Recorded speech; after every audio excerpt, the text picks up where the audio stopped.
Halo, selamat sore Gramets. Apa kabar sore hari ini? Saat ini saya Sofi Syarif akan hadir menemani Gramets di Ruang Inspirasi, tepatnya di Exclusive Book Lounge, di mana Anda dapat bertemu secara virtual dengan penulis buku Pramudia Anantatur dan Sastra Realisme Sosialis, yaitu Eka Kurniawan.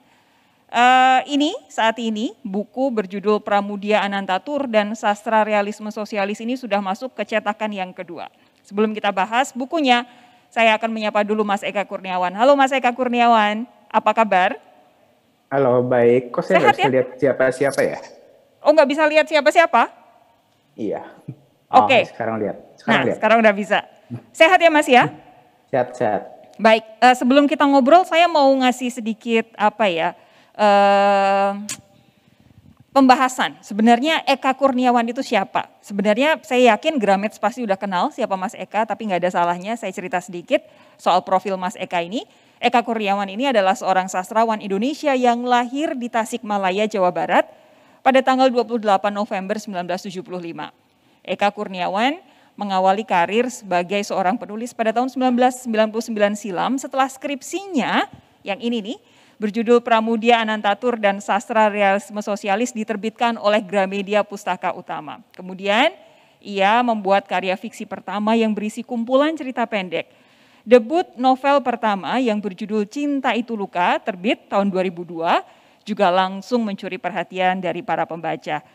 Baik, Mas Eka, ini kan kita saat ini ngobrolin tentang buku Mas Eka yang ini, Pramudia Anantatur dan Sastra Realisme Sosialis. Saya mau tanya dulu dong Mas Eka, ini kan baru saja dirilis ulang. Apa yang mau Mas Eka sampaikan sih sebenarnya di buku ini, Mas? Terutama sih karena saya backgroundnya belajar filsafat, terus tapi juga saya senang sastra. Waktu itu saya pengen nulis gabungan antara dua hal itu. Jadi saya menulis tentang karya-karya Pak Pramudia, waktu itu kebetulan hampir seluruhnya saya baca, tetapi mungkin dilihat tidak dari melulu sudut pandang yang sastra banget, tetapi lebih ke aspek filosofinya. Dan yang waktu itu saya perhatikan adalah karena dia sendiri pernah menulis tentang hal itu, yakni sastra realisme sosialis. Saya mencoba melihat sejarahnya dan kemudian bagaimana Pak Pram melihat pemikiran realis sosialis itu untuk karya-karyanya. Oke, tapi ini kan skripsinya Mas Eka ya, waktu dulu kuliah. Kenapa subjek yang diambil adalah Pramudia Anantatur dan kenapa angle-nya adalah soal sastra realisme sosialisnya? Pertama sih sebenarnya kalau cerita zaman itu ya, zaman waktu saya kuliah, saya mau nulis skripsi, waktu itu sebetulnya nggak terlalu kepikiran mau nulis tentang Pak Pram juga sih. Waktu itu saya malah ngebayanginnya agak aneh-aneh. Saya pengen nulis tentang extraterrestrial, alien, karena saya suka nonton film-film science fiction, baca novel science fiction gitu. Tapi pada saat yang sama itu seorang teman meminjami saya buku Bumi Manusia. Kemudian saya baca, dan karena saya suka saya baca lagi yang lain saya pinjam, hampir semuanya saya pinjam buku-buku Pramudia karena tahun 96, 97 buku-buku dia kan nggak ada, dilarang. Susah dan dicari ya, betul. Tidak cuma susah dan dilarang. Dilarang, oke. Jadi memang nggak ada juga di toko buku. Jadi saya cuma pinjam fotokopian macam-macam dan akhirnya saya baca. Itu dalam waktu kurang lebih 1 tahun saya hampir baca semua yang ada deh gitu, yang bisa terjangkau. Dan waktu akhirnya saya memutuskan untuk skripsi di akhir kuliah saya pikir ya ada aspek pertama kekaguman saya kepada Pramudia, saya suka karya-karyanya dan menginspirasi saya. Kedua juga mungkin ada aspek yang rada-rada pragmatis karena saya pikir saya sudah membaca karyanya sebagian besar, ya udah tidak perlu repot-repot lagi, apa yang saya bayangkan sudah ada. Dan pada saat yang sama karena saya kuliah filsafat, saya juga waktu itu memang lagi belajar tentang filosofi seni realisme sosialis yang waktu itu saya kebetulan baca buku realisme sosialis dari George Lukács, apa namanya, dia seorang filsuf dari Hungaria yang ya di buku itu juga ada bahasanya karena pemikiran George Lukács itu bagian dari sejarah realisme sosialis di dunia gitu, dari awalnya sampai ke belakang-belakang gitu. Oke. Jadi itulah kenapa akhirnya dipilih Pramudia Anantatur dan angle-nya spesifik soal sastra realisme sosialisnya ini ya. Tapi kalau kita lihat sejauh ini, karena ini adalah skripsi Mas Eka, dan dari penjelasan Mas Eka tadi, karena Anda begitu fascinated dengan tulisan Pramudia Anantatur, saya bayangkan pasti ada pengaruh dari sastra-sastranya Pram terhadap tulisannya Mas Eka. Apa sih sebenarnya pengaruh dari tulisan-tulisan Pramudia Anantatur pada tulisan-tulisannya Mas Eka Kurniawan? Ya, yang paling menonjol sih saya lihat, maaf ya kayaknya ini agak bocor suara penjual bakpao. It's okay Mas, nggak terlalu kelihatan. Oh sorry, nggak terlalu kedengeran. Yang paling menonjol yang saya suka dari karya-karya Pram, karena barangkali saya pikir ini memang ada hubungannya dengan filsafat seni dia yang dia pernah sebut juga, yakni dia melihat bahwa karya sastra, terutama kalau dia novel atau cerita pendek, tidak hanya bicara soal individu, tetapi bagaimana individu dengan hubungannya dengan masyarakat, dengan aspek sosial di sekelilingnya, baik itu masyarakat lingkungan terkecilnya maupun yang besar seperti negara, seperti bangsa, atau bahkan konteksnya secara lebih global. Buat saya itu yang sangat menginspirasi saya, bagaimana, karena kalau kita lihat, kalau kita membaca novel, memang ada kecenderungan dalam sejarah sastra di mana ada novel-novel atau penulis-penulis yang sangat intens dan fokus terhadap konflik-konflik individual, tapi juga ada novel-novel atau karya sastra yang juga fokus terhadap aspek-aspek sosial masyarakat. Dan buat saya menggabungkan dua-dua itu sah saja, tentu saja gitu, tetapi menggabungkan keduanya dalam satu bentuk karya buat saya lebih menarik gitu. Karena seperti kita tahu kalau misalkan baca karya-karya Pram, ya kita bisa melihat aspek-aspek individunya juga muncul gitu. Meskipun kalau saya lihat tentu saja aspek sosial, aspek hubungan-hubungan, kalau kita masa kini mungkin akan sebutnya struktur gitu, lebih menonjol dalam karya-karya Pram.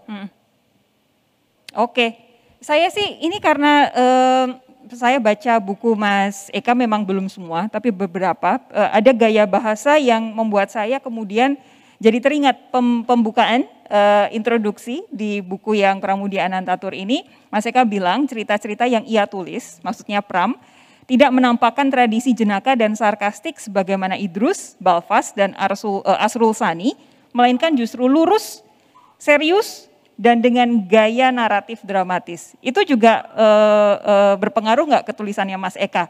Yang kalau saya boleh mengambil kesimpulan juga kadang-kadang dramatis, lurusnya itu juga ada, Mas.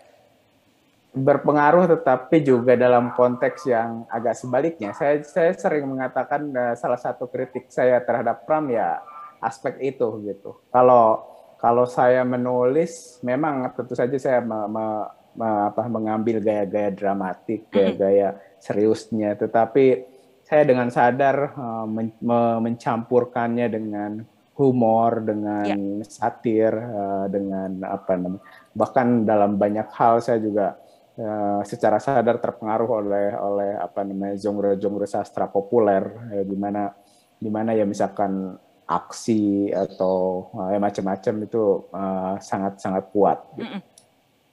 Oke, sejauh ini gimana Mas respons pembaca terhadap buku yang ini, Pramudia Anantatur dan Sastra Realisme Sosialis? Respons sih kebanyakan biasanya sih mahasiswa yang sedang meneliti dan entah meneliti sastranya Pramudia atau mungkin juga meneliti filsafat seni realisme sosialis, ya banyak yang mempergunakan buku ini sebagai referensial mereka gitu. Dan ya saya sih senang aja apa bisa bisa berkontribusi gitu, karena ya saya dulu berpikir bahwa saya nulis buku ini semata-mata pertama ya skripsi gitu. Saya bayangkan skripsi disetor ke kampus, kemudian disimpan aja di perpustakaan kampus. Tetapi ternyata ya bisa dibaca lebih luas daripada sekedar misalkan oleh adik-adik kuliah, adik-adik kelas saya di UGM gitu. Ternyata bisa dibaca oleh masyarakat pembaca yang lebih luas. Ada semacam apa ya? Adakah semacam pembahasan yang lebih luas atau mungkin kritikan yang disampaikan oleh pembaca Mas Eka terhadap apa yang Mas Eka tulis dalam buku Pramudia Anantatur ini? Saya belum tahu ya, kayaknya belum pernah ketemu Belum yang pernah ya, oke. membahasnya yang lebih luas. Karena saya kira sih mungkin juga iklim kritik di Indonesia belum begitu berkembang. Karena bahkan buku tentang Pramudia sendiri itu tidak terlalu banyak. Saya mungkin nggak terlalu lebih untuk ukuran penulis sebesar Pramudia gitu, saya rasa mungkin sekitar ada 10-11 buku itu masih terlalu sedikit gitu. Apalagi misalkan membahas kritik atas kritik gitu. Artinya buku ini kan sebenarnya buku kritik atas karya-karya Pramudia gitu. Nah, sementara ya buku yang mengusulkan diri terhadap karya secondary kayak gitu lebih susah lagi. Oke. Ini jadi bolehkah saya bilang kalau pembaca Gramets ini pengen melihat sudut pandang seorang Eka Kurniawan ketika mulai serius menulis, bisa melalui buku ini, karena ini merupakan skripsi, jadi tulisan panjang yang pertama ya Mas ya? Ya, nah ini jadi salah satu jendela buat melihat sebenarnya Eka Kurniawan itu seperti apa. Tapi Mas Eka, di luar buku yang ini, Pramudia Anantatur dan Sastra Realisme Sosialis, saya juga pengen bahas buku-bukunya Mas Eka yang terbaru-terbaru. Untuk saat ini lagi nulis apa Mas? Saat ini proses lagi nulis novel seperti biasa. Saya selalu selesai satu novel saya lanjut nulis novel lain, tetapi ya masih proses, dan biasanya kalau lagi proses saya sulit untuk mengatakan tentang apa atau judulnya apa. Oke, jadi nggak ada bocoran sama sekali ya? Nggak ada. Nggak ada, oke. Kalau gitu saya masih mau ngebahas tentang buku Mas Eka Kurniawan yang sesudah ini. Jadi waktu Mas Eka Kurniawan merilis buku Cantik Itu Luka, tanggapannya lumayan beragam, ada pro dan kontra. Apa yang bisa Mas Eka gambarkan soal bagaimana para pembaca di Indonesia terutama itu menerima, merespons dan memaknai Cantik Itu Luka? Ya, waktu Cantik Itu Luka keluar memang responnya sangat beragam sekali, bahkan mungkin cenderung ekstrim dari yang kayak nolak, kayak menganggap itu sebagai karya gagal gitu, sampai ya yang tentu saja menerima dan mendukungnya. Saya rasa ya saya tidak tahu persis sebenarnya apa yang ada di pikiran mereka, tapi mungkin pertama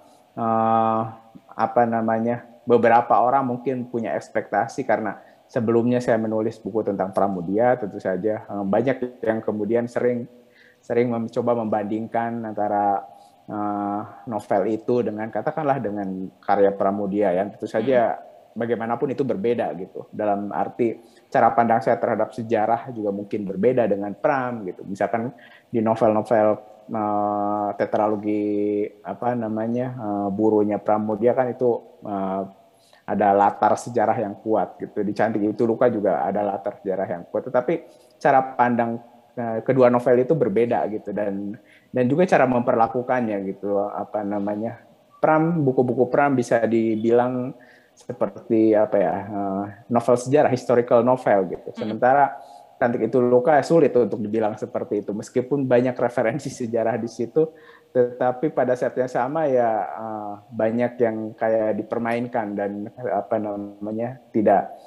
tidak taat gitu dengan secara sengaja gitu. Artinya sangat sulit untuk dibilang misalnya secara tradisional disebut sebagai novel sejarah gitu. Dan itu juga yang kemudian mempengaruhi ada satu dua kritik yang ya mereka mengasumsikan bahwa ini maunya kayaknya novel sejarah gitu. Ya kalau dilihat dari konvensi-konvensi itu ya ini novel sebagai novel sejarah ya gagal gitu. Ya, tapi ada apa namanya kritikus atau komentar yang lain yang melihatnya dengan cara berbeda. Memang ini bukan novel sejarah gitu. Ini novel ya. Kemudian waktu itu mulai ada yang menyebutnya sebagai magic realism, ada yang menyebutnya apa surrealis dan macam-macam lah. Artinya mereka mencoba yang satu punya ekspektasi dan ekspektasinya tidak tercapai gitu. Yang lain akan melihatnya dulu, oh ini sebenarnya tidak seperti itu gitu. Maka kita lihat dengan cara yang berbeda gitu. Oke, kalau saya ngelihatnya justru dari sudut pandang feminisme. Buku itu apapun yang diceritakan dari berbagai macam tokohnya itu ada apa ya semacam feminismenya buat saya kuat karena perempuan-perempuan di situ diceritakan dengan keunikan, kekuatan dan perseverance masing-masing. Kalau Mas Eka ngelihatnya gimana?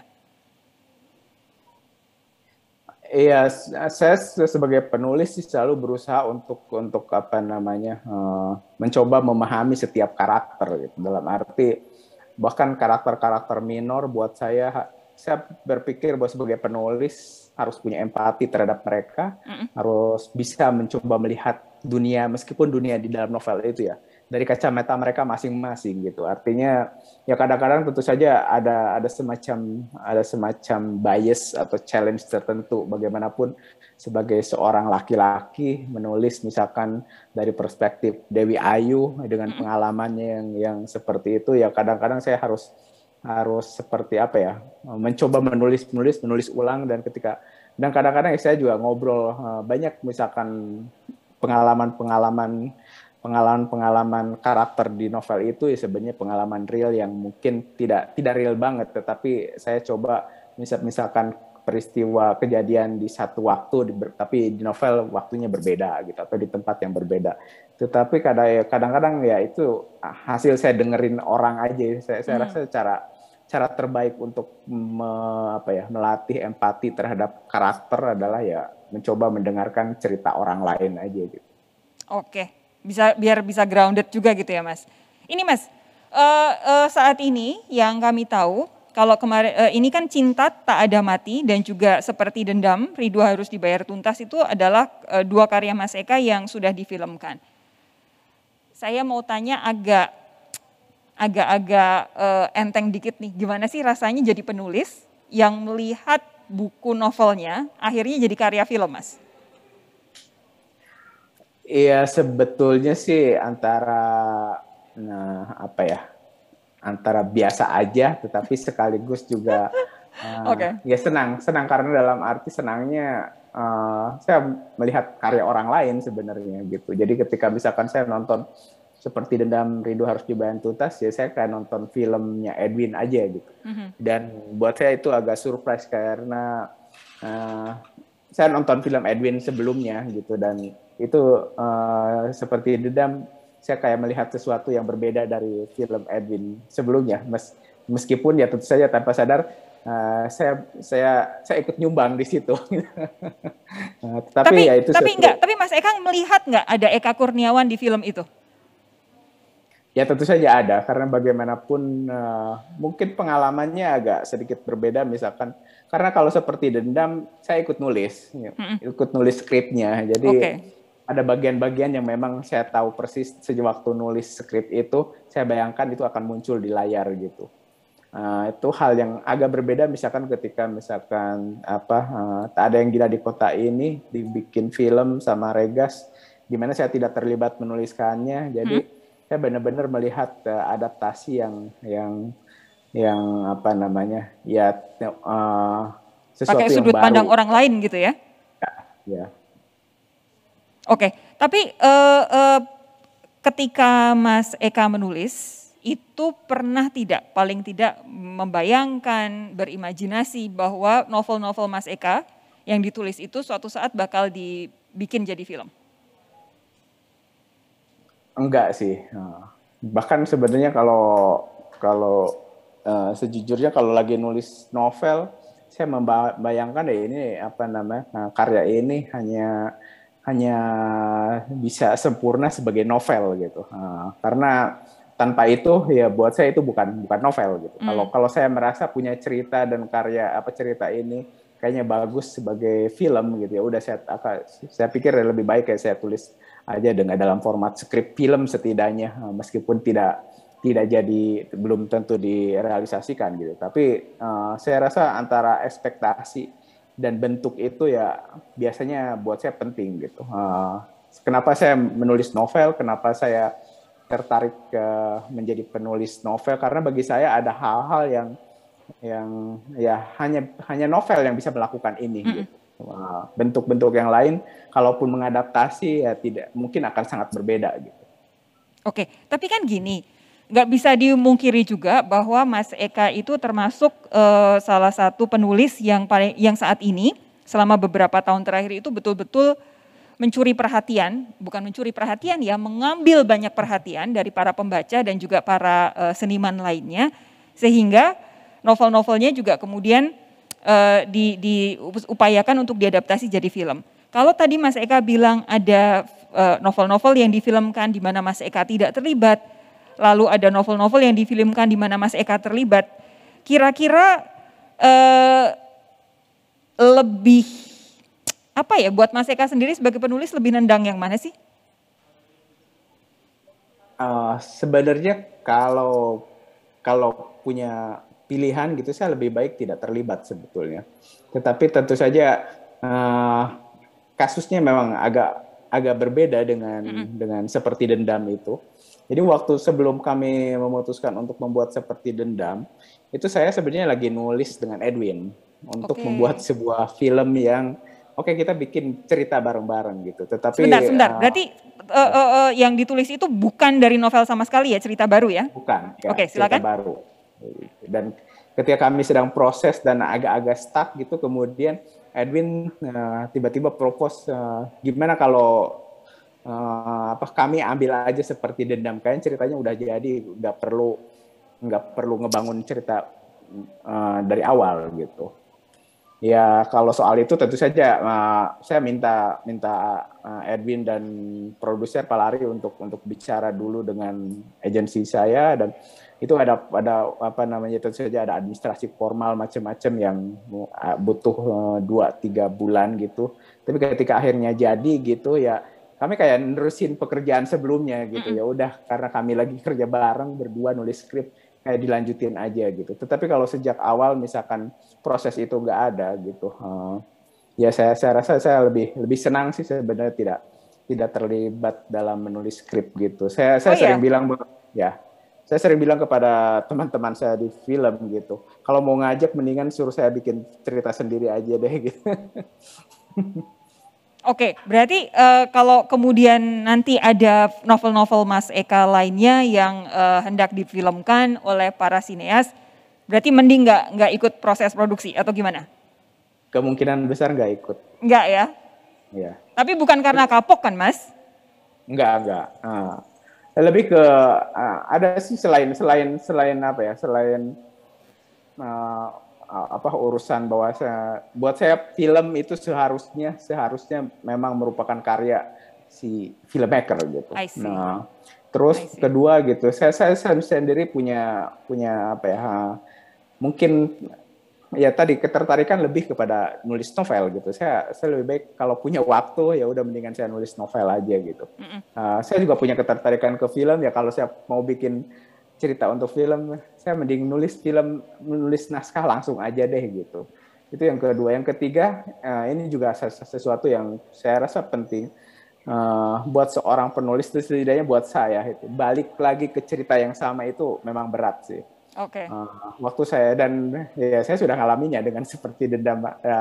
Mungkin istilahnya bukan kapok gitu, tetapi lebih kayak membuktikan apa sih yang sebenarnya sejak awal aku sebenarnya udah ngerti gitu. Karena sebelumnya juga saya banyak bekerja di TV gitu, saya nulis skrip gitu.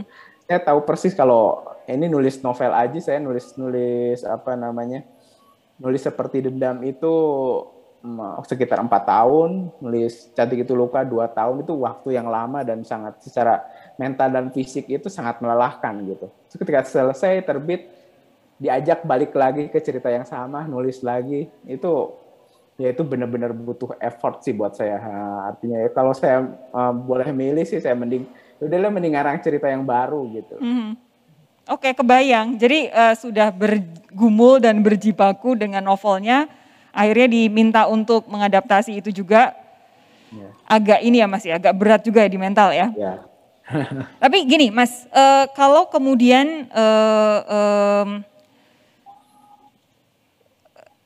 ada satu hal yang saya perhatikan dari seperti Dendam, Rindu Harus Dibayar Tuntas. Itu adalah bahwa responsnya luar biasa. Mas Edwin juga mendapatkan penghargaan banyak sekali dari film adaptasi novelnya Mas Eka ini. Apa respons Mas Eka terhadap respons para penonton film terhadap film seperti Dendam? Ya biasanya sih karena saya bagian dari film itu, sebagian dari kreator, tentu saja di publik saya menahan diri gitu. Maksudnya ya orang boleh aja berkomentar apapun sebagai penonton terhadap film, tapi tentu saja kadang-kadang ada rasa-rasa gemes tertentu sih, misalkan kayak ada orang yang mempertanyakan kenapa look dan bahasanya kayak film jadul gitu. Film-film tahun 80-an ya. Ya tentu saja memang niatnya begitu. yang tapi ya tentu saja kayak bayanginlah sekarang saya membayangkan ekstrim aja ya. Kalau seperti Dendam sih mungkin nggak terlalu ekstrim. Misalkan saya membayangkan bikin film dengan setting tahun 1945 gitu, pas Indonesia merdeka. Untuk kayak ada istilahnya kayak pastis gitu. Seolah-olah filmnya dibikin tahun 45 juga. Dibikin dengan hitam putih gitu. Terus dengan bahkan kalaupun digital gitu atau bahkan mungkin lebih bagus lagi pakai kamera atau film yang memang teknologi zaman itu gitu. Ya itu istilahnya kayak pastis sih ya mungkin ada penonton yang ngerasa heran gitu. Ini kan dibikin tahun ini, kenapa begitu gitu? Ya tentu saja penonton boleh-boleh aja sih sebenarnya berkomentar. Pada si Kesama ya seorang kreator juga ya mungkin memang bisa aja dia punya niatnya begini. Kadang-kadang memang nggak nyambung gitu. Betul. Nah ini karena Mas Eka sudah bolehlah ya saya bilang malang melintang di dunia penulisan. Lalu saat ini juga sudah mulai merambah di dunia perfilman, walaupun tadi Mas Eka bilang kayaknya nulis aja deh daripada harus ikut film-filman begitu. Tetapi kalau boleh saya tanya, dari kedua dunia ini atau dunia kreatif secara umum, siapa sih yang pengen Mas Eka ajak kolaborasi di masa mendatang? Untuk apa ya? Untuk film? Apapun. Next project yang Mas Eka pikirkan, mungkin nulis, kalau nulis mungkin sendirian ya, tapi kalau mungkin misalkan ada film atau ada mungkin penulisan yang lain yang bentuknya bukan novel, kira-kira ada nggak sosok di Indonesia yang pengen diajak kolaborasi? Iya, beberapa. Jangan bilang Mbak Ratih ya Mas. Beberapa sineas menarik perhatian saya, seperti saya suka film-film apa ya istilahnya, kayak B-movie-nya Timo gitu. Ya nggak tahu juga apakah saya bisa bekerja sama dengan dia gitu. Tapi ya buat saya dia salah satu filmmaker yang menarik gitu. Terus ya itu salah satu lah. Maksudnya saya juga kalau nama-nama yang udah lama ya udah banyak lah. Atau misalkan saya kemarin sempat nonton film Korea kan, terus terus saya ngebayangin, kayaknya asik nih misalkan bikin film vampir, tapi film-film zombie tapi di Jakarta gitu, dengan karakter utamanya orang tua kayak kakek gitu. Tetapi kemudian setelah saya ngelamun sendiri gitu. kayaknya ngebayangin, wah jangan kayak kakek, sebenarnya kalau nenek-nenek lebih seru lagi, dan kalau yang main kayak Christine Hakim kayaknya seru banget. Oke, Ya itu kayak gitu sih, ya banyak sih apa filmmaker sineas yang saya kagumi dan saya suka. apapun ide Mas Eka, yang jelas kami nantikan realisasinya, termasuk yang tadi katanya sedang nulis novel tapi belum bisa diceritain tentang apa. Jadi kami nantikan publikasi terbaru dari Mas Eka. Mas Eka gini, ini kan saat ini kita sedang merayakan ulang tahun ke-52 Gramedia. Harapan Mas Eka Kurniawan di hari ulang tahun Gramedia ini apa, Mas? Ya, tentu saja saya berharap Gramedia bisa semakin terutama menjangkau lebih banyak pembaca, karena ya salah satu problem di Indonesia adalah jumlah readership pembaca gitu. Ya tentu saja ada pembaca, tetapi dengan bandingan 270 juta penduduk Indonesia, kita masih sangat sedikit gitu. Dan ya tentu saja ujung tombak untuk menjangkau bahan bacaan ke banyak pembaca, tentu saja toko buku gitu.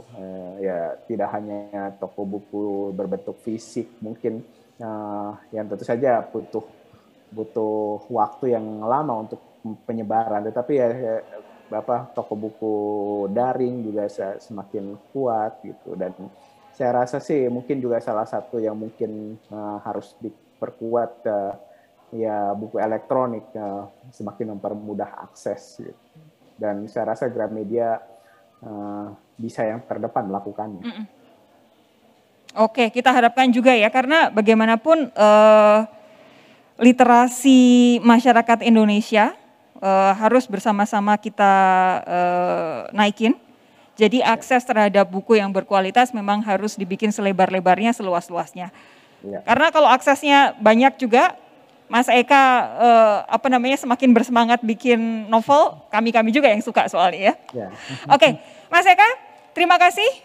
Yang jelas saya mengucapkan sukses terus. Ini yang kami tahu buku seperti Dendam, Rindu Harus Dibayar Tuntas tadi yang difilmkan itu sudah diterjemahkan ke dalam 6 bahasa, yaitu Arab, Tiongkok, Inggris, Perancis, Italia, dan juga Jerman, dan semuanya didistribusikan ke 9 negara. Jadi pencapaian yang luar biasa.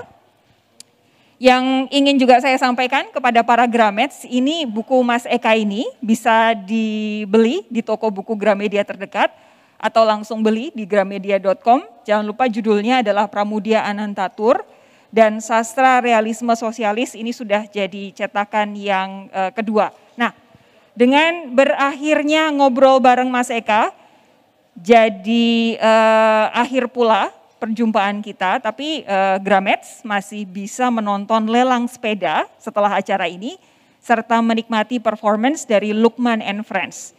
Mas Eka Kurniawan, terima kasih sudah ngobrol bersama saya, sehat terus ya Mas ya? Sama-sama. Terima kasih sekali lagi, sukses terus, saya nantikan novel selanjutnya. Para Grameds, terima kasih juga sudah menyaksikan perbincangan saya dengan Mas Eka Kurniawan. Sampai jumpa lagi tahun depan, sehat semua.